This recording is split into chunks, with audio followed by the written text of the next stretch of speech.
Olá, queridos.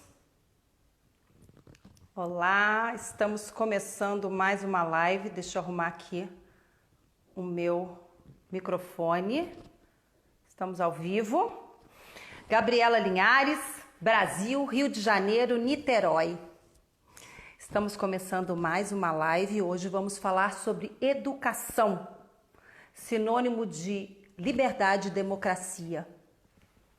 Vamos esperar o pessoal me chegando. Rudá já está aí. Oi, Rudá. Hoje eu vou conversar com o professor Valdec Carneiro.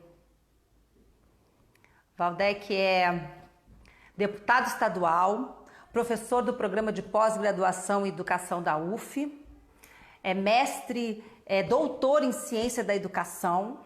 Oi, Bruno. A Aline chegando. Tudo bem? Tudo ótimo. Tudo bem, né? Tem que estar tudo bem. Vamos hoje ouvir um educador, um gestor público, uma pessoa comprometida com a educação, com o social. E agora eu estou esperando o Valdec chegar. Rudá, você que está por aí, entre em contato com ele, diz que a gente já está aqui na expectativa, aguardando. Vocês estão me ouvindo bem, né? Tá tudo ótimo. Então, como é que vocês estão? O Bruno sempre acompanha, Bruno, gosto de ver.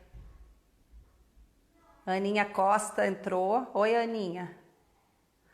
Seja bem-vinda. Tá ouvindo bem, que bom. Estamos aguardando o professor Valdec. Bernardo chegando. O Rudá, entre em contato com o Valdec pra gente. Oi, Aninha. Então, pessoal, hoje a gente vai falar de educação. Vamos falar de liberdade, de democracia. São essenciais, Bruno, eu também acho. A gente tem tido temas muito polêmicos, essenciais, para a gente ver se a gente começa a promover debates críticos, né? Estamos em um momento crítico da nossa existência e é necessário. São temas, e obrigada, Bruno, são temas interessantíssimos. A gente está tentando promover essa conversa sobre educação, cultura, meio ambiente, né? Tudo que é necessário para a gente sair desse momento, desse caos moral, social, político, sanitário que estamos vivendo. A Ana entrou. Rudá, você sabe onde anda o deputado? Vamos ver. Deixa eu ver aqui. Tem lá pra gente o contato do professor Valdec. Para vocês entrarem em contato com ele aí, o Rudá, o Bernardo, alguém da equipe. Janaína entrou. Oi, Janaína, tudo bem? Deve estar chegando, tá chegando. Oi, Ana. Então, hoje a gente vai falar sobre educação, que é fundamental, é a base para uma sociedade mais justa e liberta. Nesse momento de tanta crise, a gente precisa pensar, estamos prestes a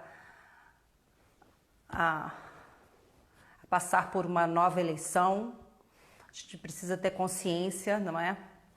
A gente não dá muita atenção às eleições municipais, mas é fundamental não deixarmos que esse fascismo tome conta geral, que é na cidade onde a gente mora, onde a gente vive, onde criamos nossos filhos. Então a gente precisa tomar consciência. Eu acho que esse momento que a gente está vivendo, as pessoas se voltaram mais para a política. Isso é uma coisa boa, porque como é que pode a gente ter caído nesse retrocesso? O Valdec está vindo. Salvador não está fácil, Bruno? Não está fácil no mundo. O mundo está passando por um período de limpeza, eu acredito. Eu acredito que esse retrocesso, essa onda da extrema-direita... Oi, Valdec chegou. Vamos chamar aqui o professor Valdec. Aqui. aqui. Opa, não estou conseguindo. Vamos ver. Ué. O que é? Ah, aqui. Deixa eu ver. Ah, consegui. Vamos aguardar o professor Valdec, que é professor do programa de pós-graduação da UF, deputado estadual. Oi, Valdec. Oi, Gabriela, tudo bem? Como vai você? Tudo bem, tudo bem. Que felicidade falar com você. Prazer é meu de revê-la e conversar com você também. Então vamos conversar sobre educação, né, Valdec? Que eu acho que é a base para sairmos dessa crise, desse momento tão difícil que estamos vivendo. Eu estava aqui começando, já te apresentei, já falei que você é professor do programa de pós-graduação, que é doutor em ciência da educação, e eu queria que você falasse um pouquinho da sua trajetória como educador e como gestor público, para a gente começar. Então, Gabriela, boa noite para todo mundo que está acompanhando aqui a gente, né? Um beijo especial para você. Eu sou um professor, né? Eu sou um professor na vida pública, na política. Eu sou professor da UF já há 30 anos. Eu entrei muito novo lá, eu fiz um concurso com um pouco mais de 20 anos. Estava começando o mestrado.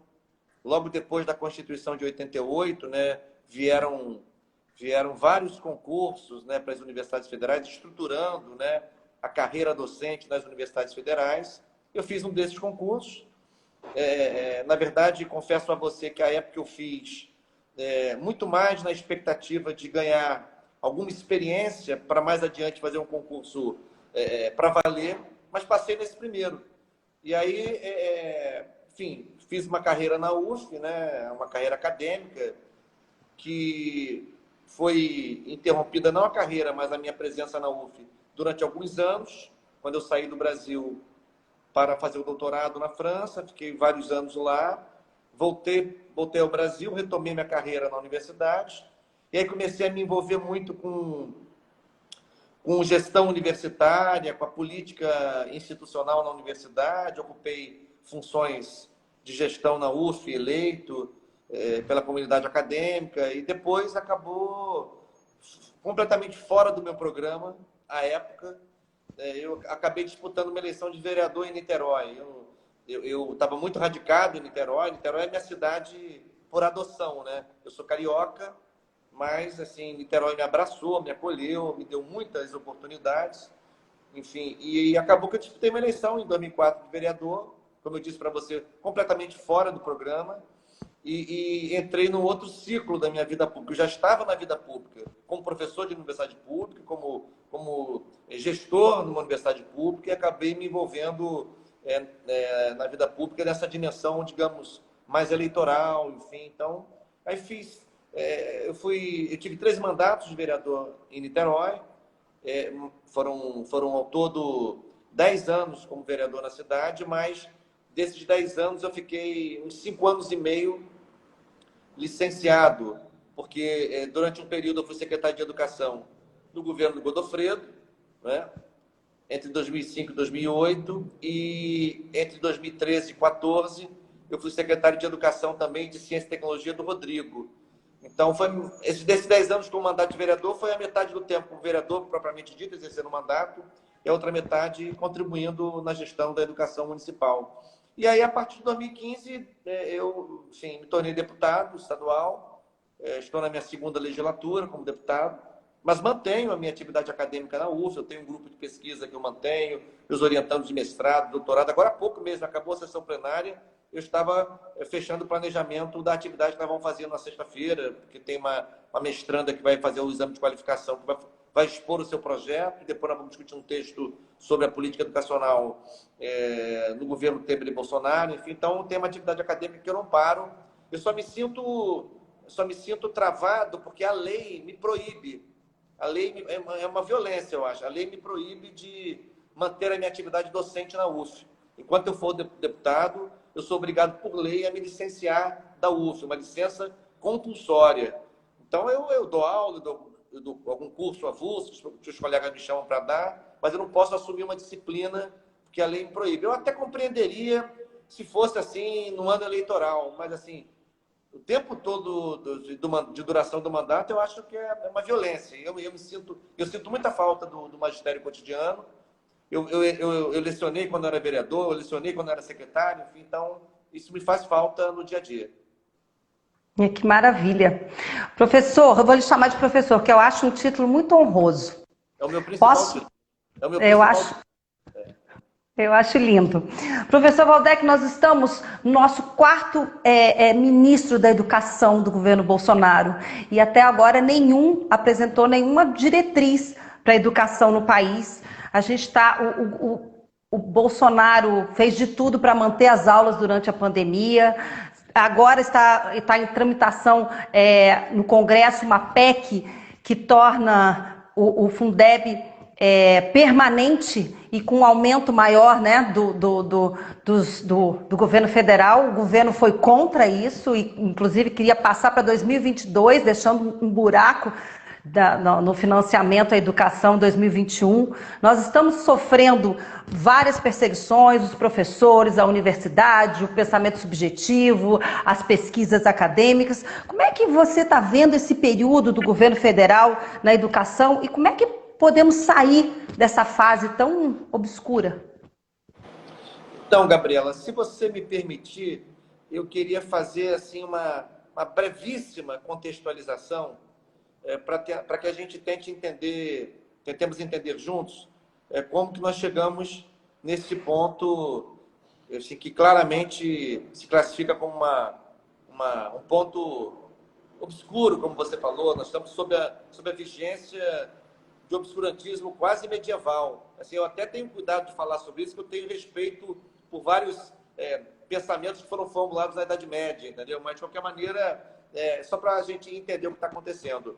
Eu considero que não só o Brasil, mas o mundo viveu nos últimos anos, nos anos recentes, uma avalanche reacionária, uma avalanche ultraconservadora. Isso, inclusive, se reflete em lideranças políticas em vários países do mundo. Duterte nas Filipinas, Orbán na Hungria, Trump nos Estados Unidos, Marine Le Pen na França, Matteo Salvini na Itália. E, bom, e a nossa cota nesse latifúndio é o Bolsonaro, não é? E eu acho que isso aconteceu por algumas razões, não é? Entre elas, eu destacaria o seguinte: em primeiro lugar, foi assim, se desenvolvendo um processo acentuado de descrença na democracia representativa e no papel dos partidos políticos, né? Como instituições centrais da democracia, da vida pública, enfim, isso foi acontecendo no mundo inteiro, né? E isso alimentou muito, digamos, o moinho, né? Fez girar o moinho da extrema-direita, que incentivava e sempre incentivou os discursos de criminalização da política, de negação da política, e, em geral, esses líderes se apresentam, né? Isso não é uma coincidência, é um traço comum deste campo, digamos, ideológico. Eles se apresentam como líderes que nada tem a ver com a política, como se fossem outsiders na política, embora todos eles, direto ou indiretamente, tenham uma relação com a política. O Bolsonaro, por exemplo, foi candidato a presidente dizendo que era um cara de fora da política, exercendo 7 mandatos de deputado federal. Enfim, é uma coisa absurda. Mas, assim, esse discurso emplaca. E acho que os partidos de esquerda deram uma razoável, ou mais que razoável, uma grande contribuição a esse fenômeno mundial, na medida em que, em muitos lugares, esses partidos também foram, digamos, se distanciando de seus ideários, de seus programas, de suas doutrinas, né? Enfim, foram admitindo cada vez mais concessões ideológicas, foram topando fazer vários tipos de acordos, alianças, tratos, enfim. Não que as alianças na política não sejam importantes, é lógico que elas têm o seu lugar, mas eu me refiro a alianças meramente oportunistas, imediatistas, né, fisiológicas, sem nenhum lastro em termos de identidade ou afinidade ideológico-programática, enfim. Então, eu acho que isso gerou essa onda, essa vaga. E no Brasil, em 2018, o Bolsonaro foi, digamos, caudatário dessa onda. As forças do capital, os interesses do capital no Brasil em 2018 nunca tiveram no Bolsonaro o seu candidato preferido, né? Eles tinham um candidato preferido que era o Geraldo Alckmin, que não decolou, que não emplacou. E essas elites econômicas nacionais associadas ao capital transnacional com influência no Brasil, elas, assim, no fundo, têm pouquíssimo compromisso com o Brasil. Pouquíssimo compromisso com o Brasil. E mesmo sabendo quem era esse personagem, porque ele não era um desconhecido, ao contrário, muitas de suas ideias já eram conhecidas de seus pronunciamentos, de suas declarações, enfim, de suas entrevistas bombásticas, sempre polêmicas, enfim. Então, ele não enganou ninguém, e votaram nele sabendo de quem se tratava. Um pouco de onde surge a figura, de onde surge o personagem. Na educação, especificamente, com a educação, com a cultura e com a ciência, esses governos de extrema-direita costumam travar o essencial de suas pendengas ideológicas, né? Porque são as áreas, né? São os campos da educação, da cultura e da ciência, os mais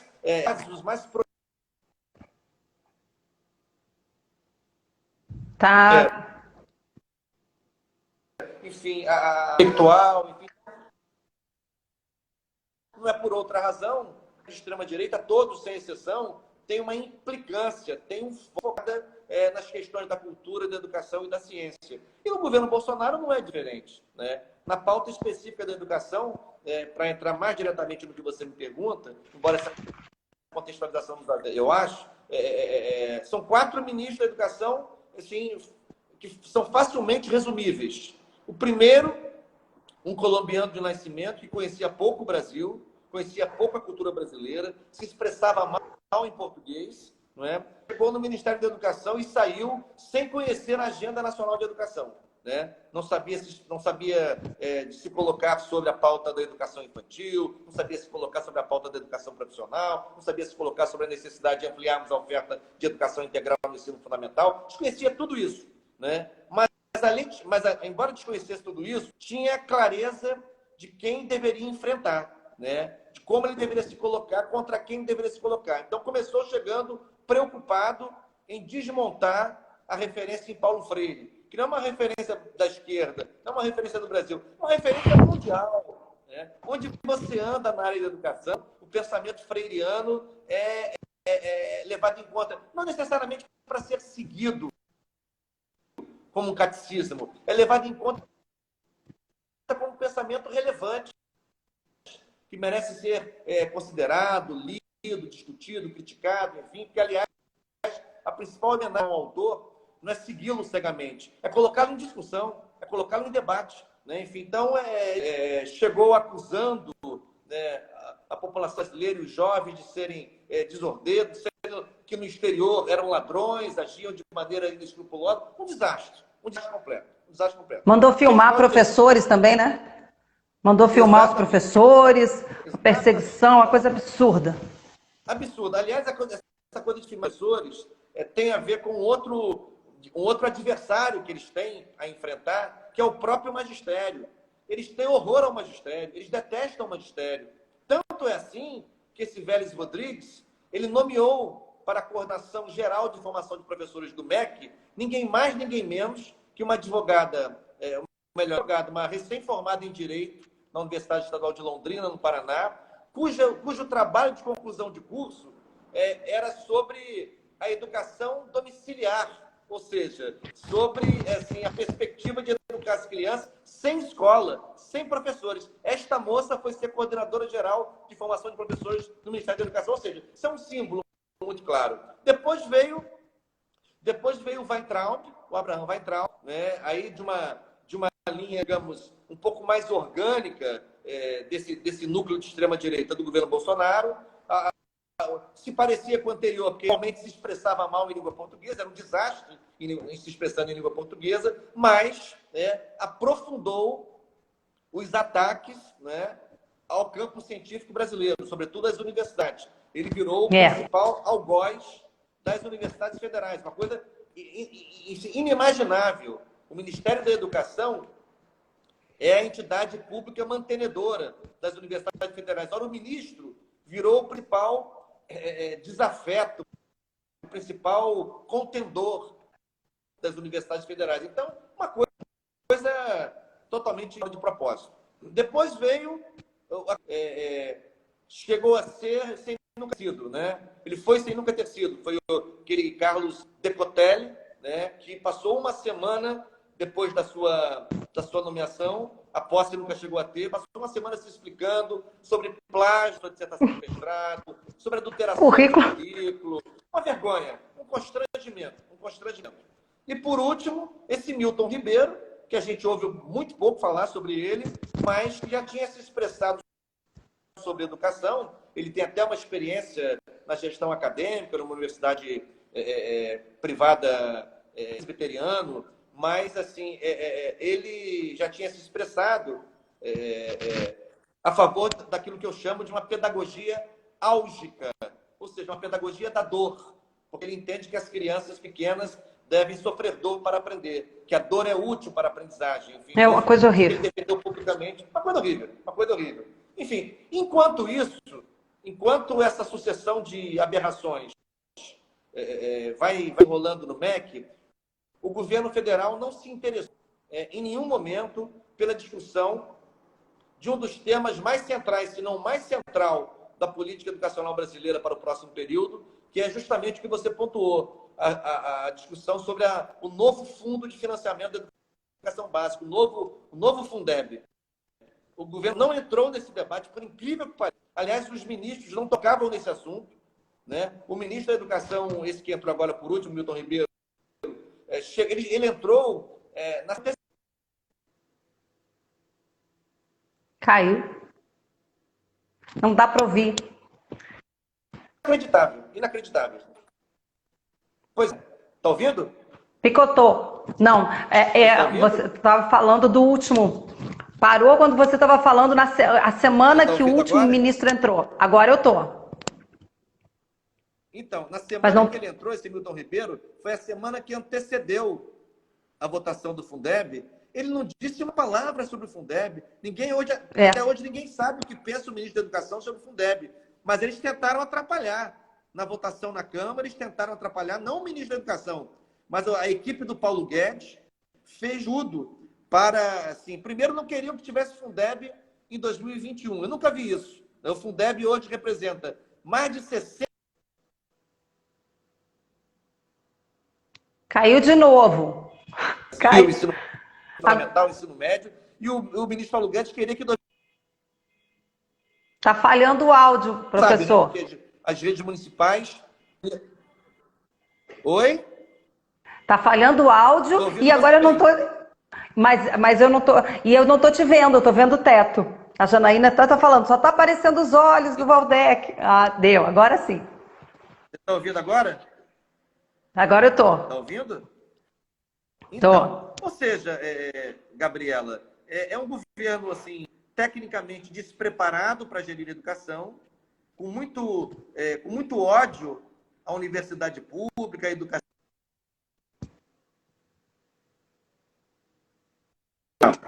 Falta de propensão, né?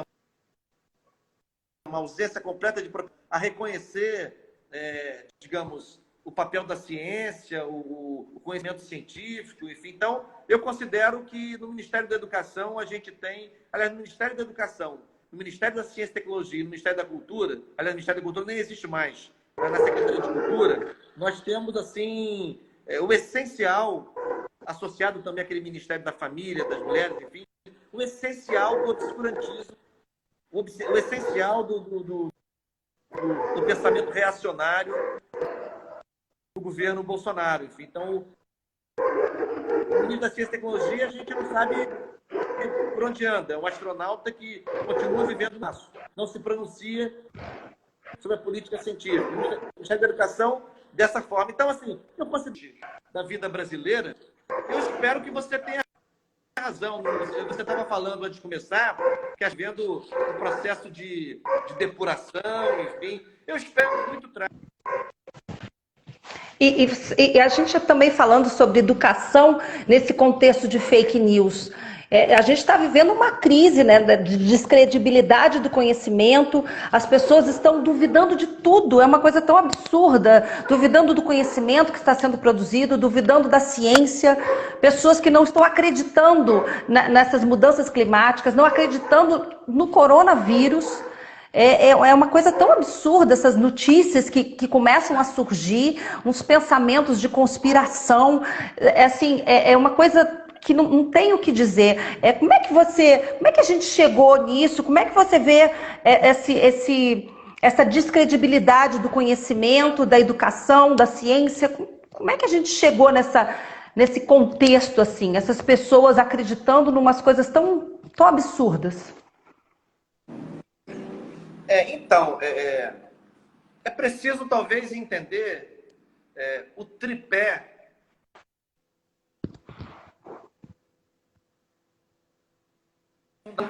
o governo Bolsonaro. Tem um tripé,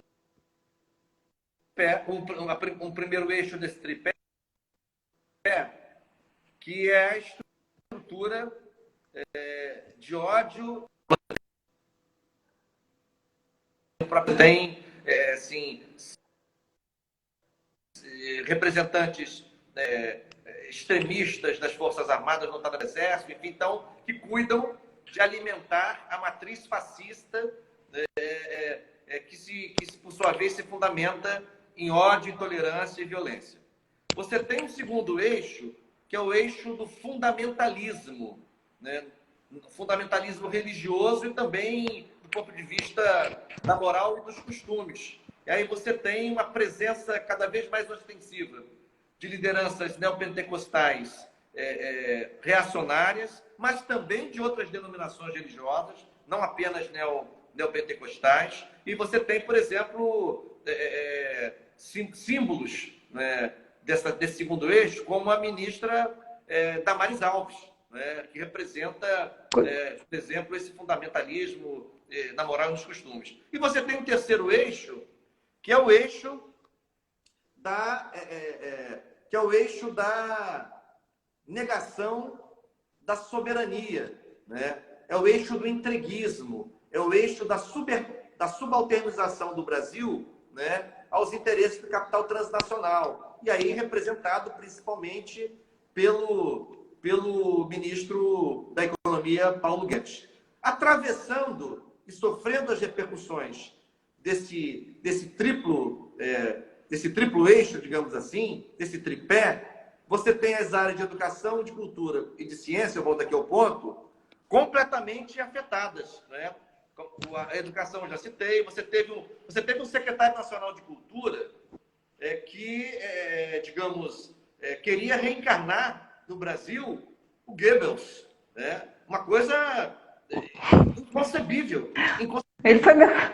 Esse cara maluco. Ele foi meu colega na faculdade, aquele cara, o Alvin. Pois é. Então, uma coisa absurda, completamente...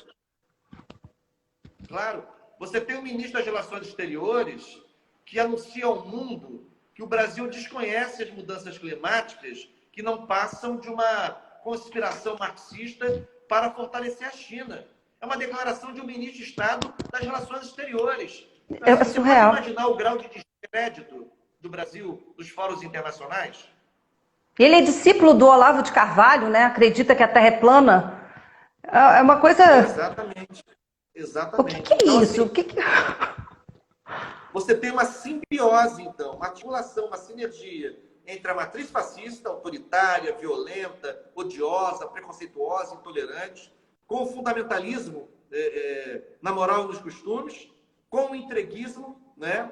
E com o negacionismo, né? Ainda tem a dimensão da negação da ciência, da negação do conhecimento científico, enfim, que fez do Brasil um verdadeiro pária no enfrentamento à pandemia da Covid-19. O Brasil é um pária do cenário internacional, um pária na geopolítica mundial, é um páreo em relação ao enfrentamento da Covid. É uma coisa, assim, há muito tempo que o Brasil não ocupava uma posição de tanto descrédito, porque mesmo sob governos neoconservadores que abraçaram o ideário neoliberal, foi o caso de Collor, de forma mais desarrumada, e o caso de Fernando Henrique Cardoso, de forma mais estruturada, mas esses governos tinham, digamos, uma outra estatura, sobretudo do Fernando Henrique Cardoso, tinha uma outra estatura no cenário internacional, tinham quadros que conheciam a agenda internacional, enfim. Nós tínhamos divergências, digamos, ideológicas, divergências das decisões estratégicas e tudo mais.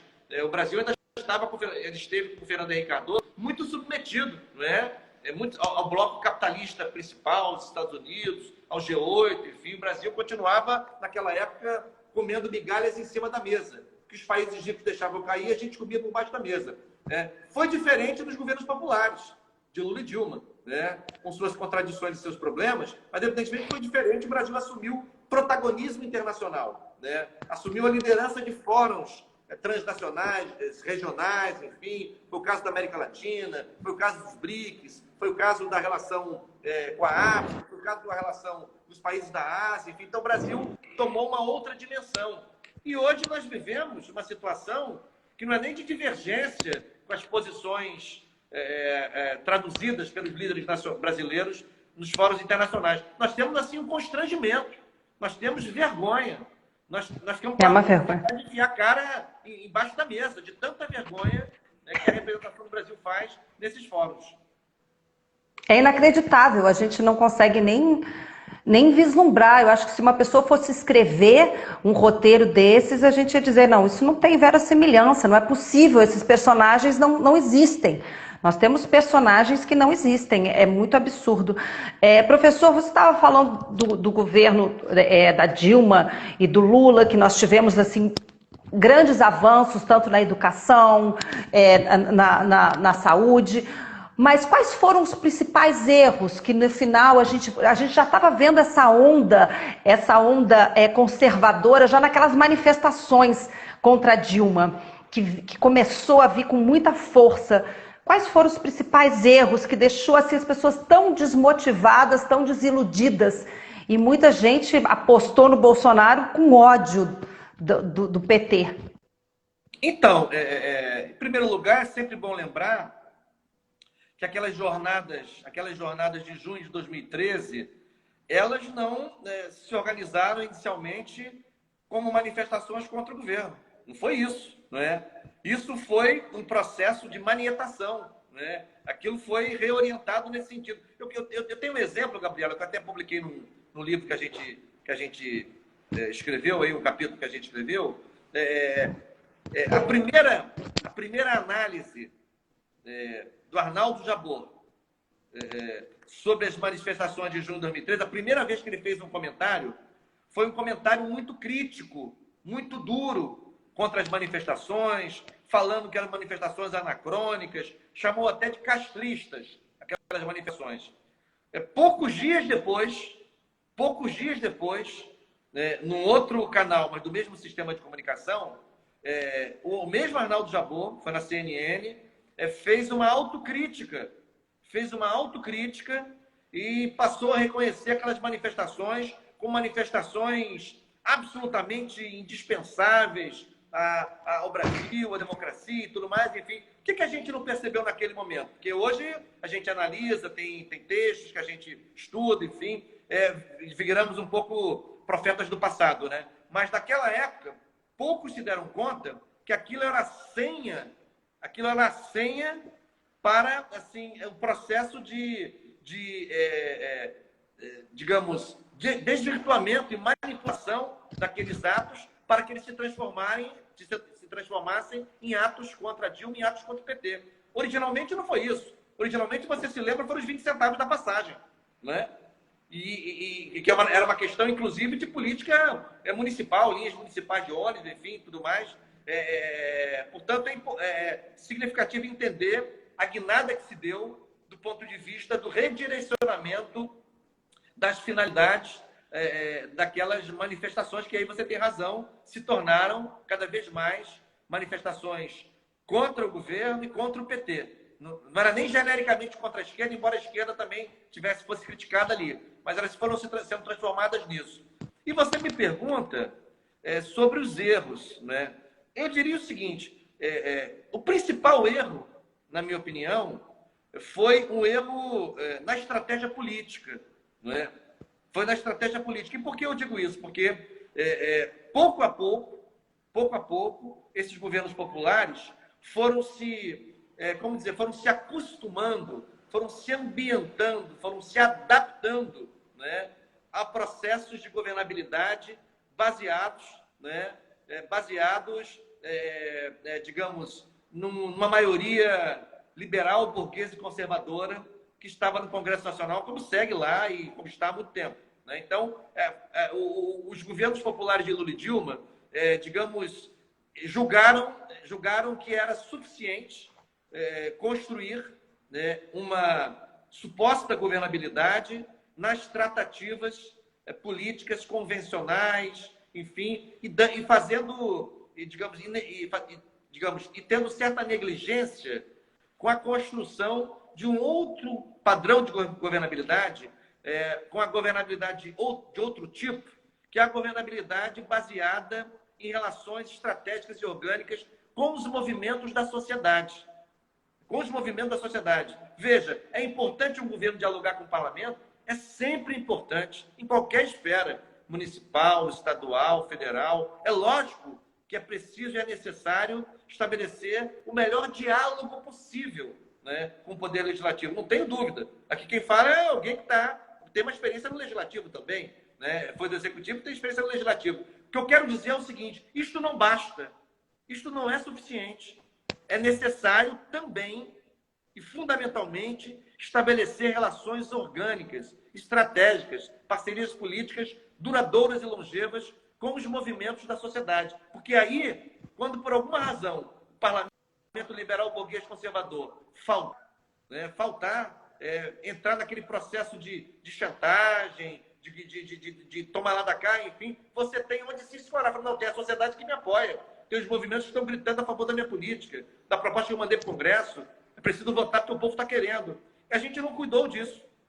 A gente não cuidou, se você pensa, por exemplo, do Gramsci, do pensamento do Gramsci, a gente cuidou muito bem de fazer alianças eleitorais, fazer maiorias eleitorais, para ganhar 4 eleições presidenciais consecutivas, e ganharia a quinta se o Lula não tivesse sido banido do processo eleitoral de 2018, mas, assim,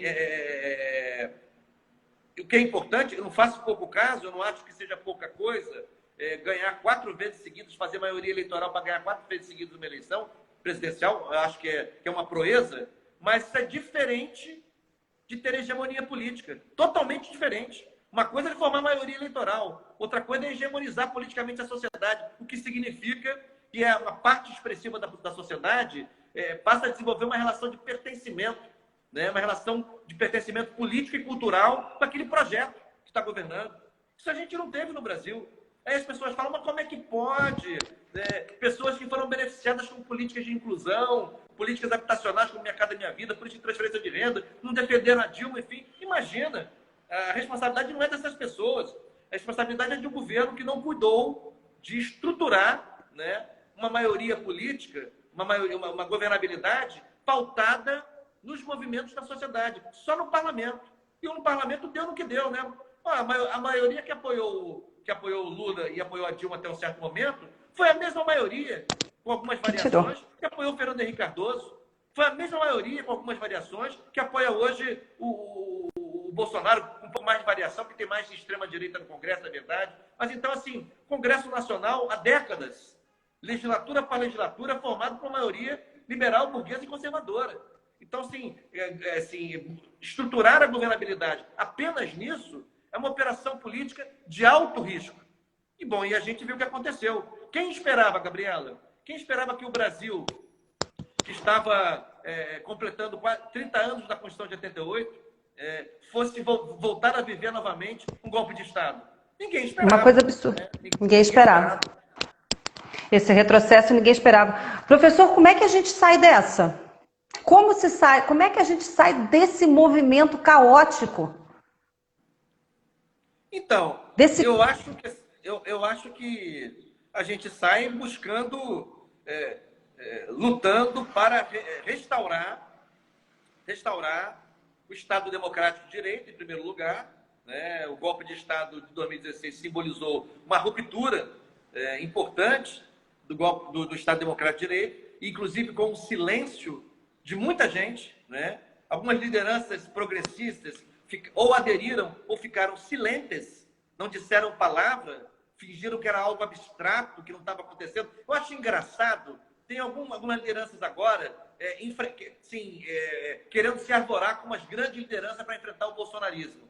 Que coisa estranha, né? Há 2 anos, quando esses movimentos Estava em cima do muro. engendrados, né? Essa turma estava fazendo cara de paisagem. Há 3, 4 anos, em 2016, estavam fazendo cara de paisagem, entendeu? Então, assim, eu acho que a gente precisa restaurar o Estado Democrático de Direito, e o nosso campo, o campo democrático popular, o campo progressista, precisa, ter juízo. E não está tendo juízo. Né? Era muito importante que a gente saísse do golpe e saísse das eleições de 2018 com uma pauta de muita confluência no campo democrático popular. A chamada unidade da esquerda. Eu não vou aqui fazer a digressão de que partido é de esquerda, o que não é, porque sobram contradições para toda parte, para todo lugar. Mas os partidos tradicionais do campo da esquerda, nós sabemos quais são. Né? Em primeiro lugar, nós temos que ter construído um pacto, digamos, mínimo, né? de discurso, de posições, de defesas que a gente faria, no Congresso Nacional, nas Assembleias Legislativas, nas câmaras municipais. Mas não, aconteceu o contrário. Aconteceu o contrário. Em curtíssimo espaço de tempo, esses partidos, essas forças políticas se pulverizaram. Enfim, então, hoje está muito difícil você encontrar unidade da esquerda, uma sólida unidade da esquerda, nas cidades, nas capitais, nas cidades de médio porte. Não tem, quase não tem. É raro ter. Nas cidades menores é melhor nem falar. Tem partido de esquerda se associando ao bolsonarismo. Né? Enfim, na eleição municipal de 2020, é um desastre. Então, eu acho que a gente precisa, e ao mesmo tempo, precisamos nos reaproximar, manter uma relação estratégica, orgânica, prioritária, com os movimentos populares e sociais. É muito importante fortalecê-los, é muito importante tirar deles, né? Ou seja, se energizar, eu quero dizer isso, se energizar com as lutas, com as pautas, com as agendas dos movimentos sociais. Né? Enfim, isso me parece fundamental. Então, ou seja, primeiro, ter como referência central a luta pela restauração do Estado Democrático de Direito. Segundo, ter juízo, o campo da esquerda ter juízo e entender que não adianta ficar pensando provincianamente em 20, que não vai ter 22 se a gente se pulverizar e sofrer inúmeras derrotas nas cidades importantes agora em 2020. Não vai ter 22, não adianta. Cada um está querendo ver o seu quinhão, isso está errado. Né? E, ao mesmo tempo, fortalecer as relações e dar prioridade às relações políticas com os movimentos sociais, com os movimentos populares, com suas lutas, com suas pautas. Isso me parece muito central. A luta pelo poder, né? Eles ficam numa luta pelo poder em cima de um ego. E aí as coisas vão ficando cada vez mais difíceis. Voltando para a nossa pauta de educação, esse momento da pandemia, ele mostrou assim, uma desigualdade social muito grande no campo da educação, né? Milhões de pessoas estão sem acesso à internet, sem equipamento básico. Muitos alunos não conseguem entrar nas plataformas digitais. Como é que poderia diminuir essa diferença tão grande entre a rede pública e a rede privada, e quais são o que o poder público poderia fazer para promover a inclusão digital? Então, Gabriela, esse é um desafio enorme, né?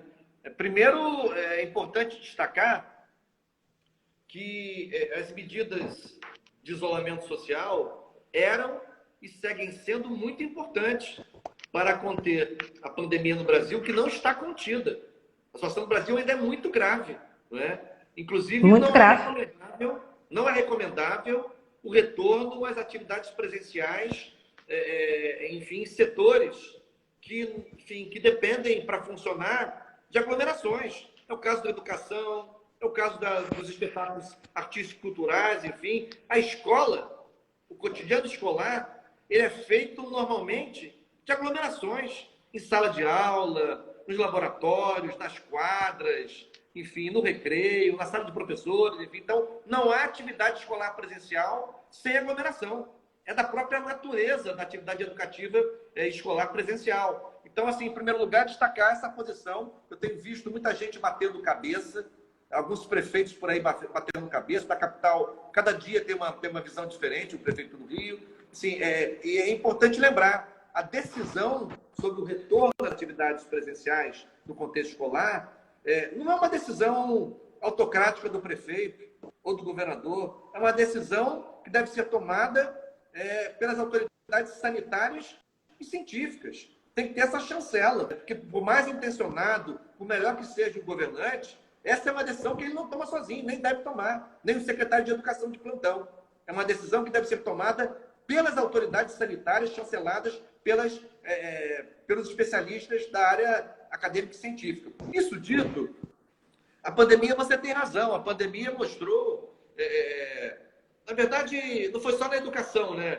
O Boaventura de Souza Santos fala uma coisa interessante, que é o seguinte, fala, olha, a pandemia não chegou para desarrumar um mundo que estava organizadinho, não. Ao contrário, a pandemia encontrou o mundo num momento de crise, de aumento do empobrecimento e tudo mais, desigualdades se radicalizando, se extremando, e a pandemia assim, escancarou isso, né? O Brasil já estava conhecendo um processo acentuado de empobrecimento, de desemprego, aumento da população de rua, antes da pandemia.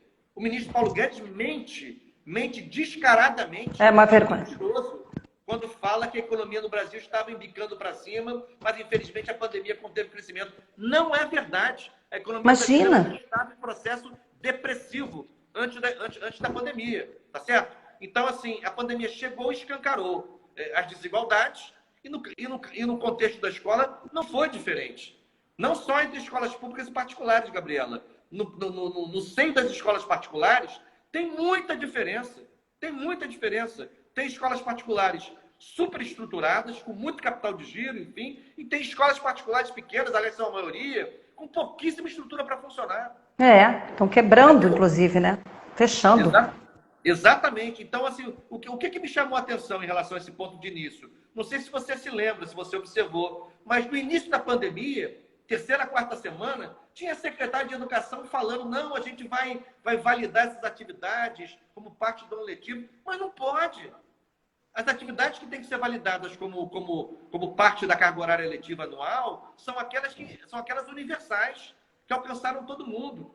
Mas nas redes públicas, né, o número de estudantes que não têm acesso à internet regularmente, que disputam, ou melhor, compartilham um hardware como esse que eu tenho na minha mão, do celular, esse celular que eu tenho na mão é só meu, né? Mas tem famílias em que o jovem compartilha esse celular com 3, 4 pessoas da mesma família. É o único hardware disponível para entrar na internet. Você sabe disso. Lugares onde não tem conectividade. Então, assim, era impossível falar em validação dessas atividades virtuais, porque isso seria consagrar a exclusão. Aliás, como vai fazer o Enem?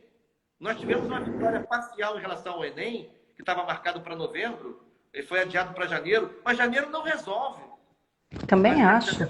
Né? Milhões de estudantes do terceiro ano do ensino médio das redes públicas vão experimentar um fracasso retumbante no Enem 2021. É cruel isso. Cruel. É cruel, é desumano. É cruel, é desumano. As elites estão fingindo que não estão vendo. Porque também não querem que essa turma chegue lá no Enem e tenha bom resultado. Né? Não quero. A brasileira é egoísta, perversa, é cruel. Agora, as escolas, Gabriela, precisam tirar os sistemas públicos de educação, as secretarias de educação. Tem que, assim, a meu ver, tem 2 investimentos importantes que a pandemia suscitou. Né? Um deles, né, evidentemente, é preparar todos os protocolos de proteção individual e coletiva e de higienização que precisam ser adotados para a volta às aulas quando chegar o momento. E não vai ser por uma semana nem por 15 dias, não. Enquanto não tiver vacina, enquanto não tiver medicamento eficaz contra a Covid-19. os protocolos de higienização, de sanitização dos ambientes escolares, a separação a redução de alunos em sala de aula, os equipamentos de proteção individual. Isso vai fazer parte da rotina das escolas até que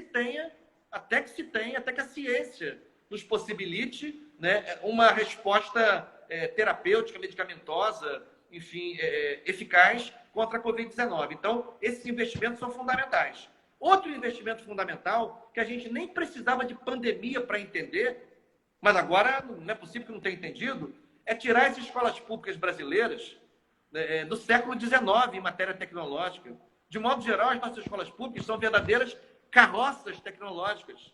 Então, a gente tem que colocar as escolas públicas brasileiras no século XXI. As escolas têm que ter ambiente Wi-Fi, as escolas têm que ter equipamento de acesso à internet. Não pode ser. Você deve conhecer, você deve circular pelas escolas públicas por aí. Sim. Né? Assim, os laboratórios de informática são anacrônicos. É uma vergonha. É uma vergonha.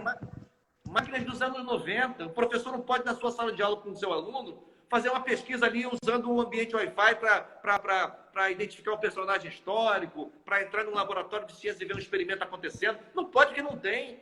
Então, assim, é muito importante investir em modernização tecnológica das escolas. A pandemia escancarou essa necessidade, mas não era necessário pandemia para a gente ter aprendido isso, não.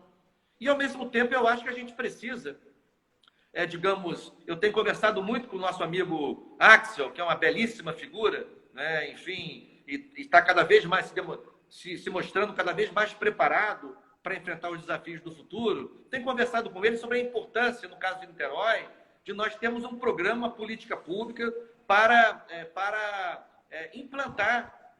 implantar tecnologia Wi-Fi, ambientes digitais nas áreas populares de Niterói. Tem que ter. Tem que maravilhoso. Tem que ter, Gabriel. Olha só, se a base brasileira na Antártica tem internet, como é que a política pública não vai garantir no Cavalão, no Morro do Estado, no Preventório? Tem que dar um jeito, tem que garantir. Tem que dar um jeito. Isso é muito importante. Isso é muito importante. É muito importante. Eu defendo, inclusive, que haja um plano estruturante de desenvolvimento, cidadania e direitos nas áreas populares, né, do Rio de Janeiro, inclusive em Niterói, e isso pressupõe, entre outras iniciativas, né, o acesso às tecnologias digitais para essa turma que mora nessas áreas periféricas, sociologicamente periféricas, porque algumas estão coladas no asfalto, mas são periféricas. Exatamente. Serviço, falta política, enfim. Então, é um pouco assim que eu vejo. A gente está chegando quase no fim, professor. Tinha tanta coisa para falar, isso foi muito importante, a gente falar sobre isso, sobre essa volta às aulas, que as pessoas estão falando sobre isso. Hoje nós temos 3.370.262 pessoas infectadas e 108.900 mortos de Covid-19. Não tem como falar. Exatamente, a gente não tem como voltar às aulas, que é um absurdo. Imagina. Você falou Niterói está se despontando em vários aspectos. Niterói teve investimento na cultura, investimento na educação, investimento tudo que foi no meio ambiente, na mobilidade urbana. Teve uma série de providências que foram tomadas contra o coronavírus, que serviu de exemplo para o Brasil, de exemplo que saiu matérias fora do Brasil. E é uma coisa muito interessante, que a gente está aqui na contramão do que está acontecendo, né? Tem razão. E você que participou do Rio de Janeiro, duas cidades que se destacaram muito no enfrentamento da pandemia, com reconhecimento internacional, inclusive. É o caso de Niterói, que adotou um conjunto de medidas num timing certo, enfim. E Maricá também deu excelentes respostas ao enfrentamento da pandemia. Então, assim, Niterói tem seguido uma linha justa, porque garantiu assistência, né? Assistência em saúde aos pacientes infectados, garantiu sanitização das comunidades, distribuiu itens de higiene pessoal às famílias mais empobrecidas, se preocupou em garantir renda mínima para os segmentos mais vulnerabilizados, se preocupou em dar... Cesta básica.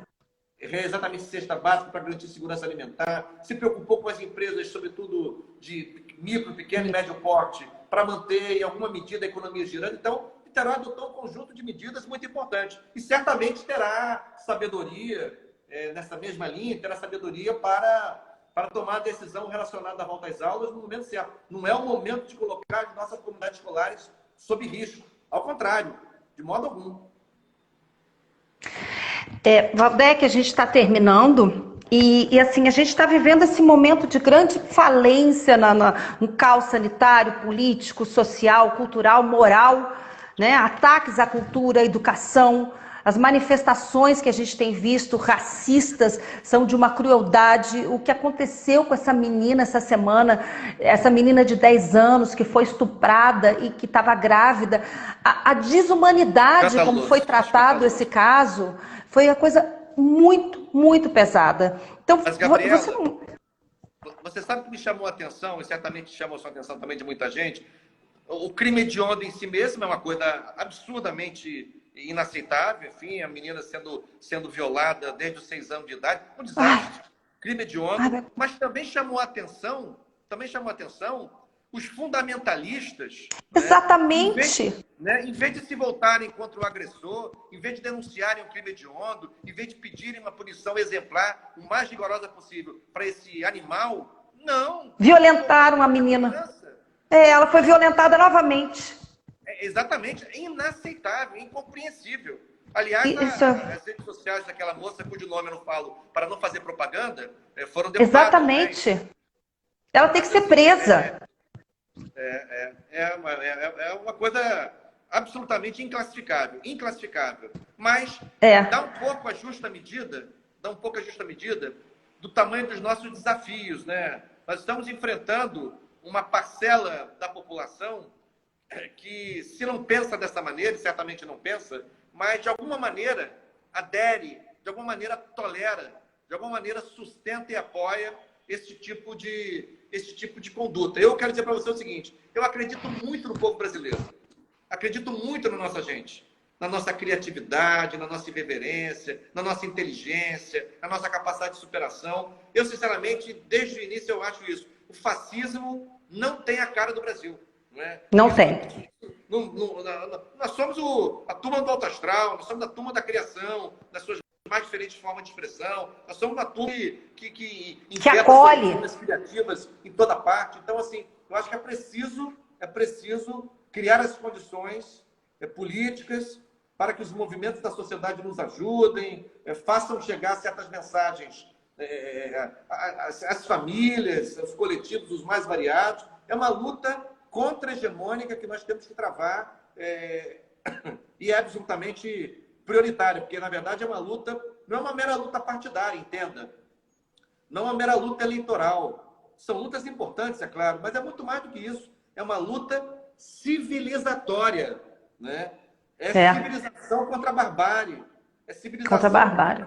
Contra, enfim, essa, digamos, depreciação completa dos valores. Exatamente. Uma coisa... É uma coisa absurda. Uma coisa absurda. Então, professora, a gente está chegando ao fim. Eu quero agradecer. Foi muito instrutiva a nossa conversa. Eu gostei muito, fico muito feliz. E quero convidar, a gente vai ter uma outra live que vai falar sobre isso. Estupro paterno, uma cruel realidade. Na quinta-feira, eu vou falar com a advogada e mestre em Direitos Humanos, Rúbia Abes da Cruz. Nós vamos falar dessa realidade que tem muitas crianças que passam por isso. Então, muito obrigada. Que bom, Gabriela. Foi um prazer conversar com você. Um beijo grande, sucesso obrigada. Na sua trajetória. Um beijo para todo mundo que nos acompanhou. Estou à sua disposição para conversar a hora que você quiser. Tá bem? Muito obrigada. Fico feliz. Obrigada. Beijo, viu? Tchau. Um beijo. Tchau.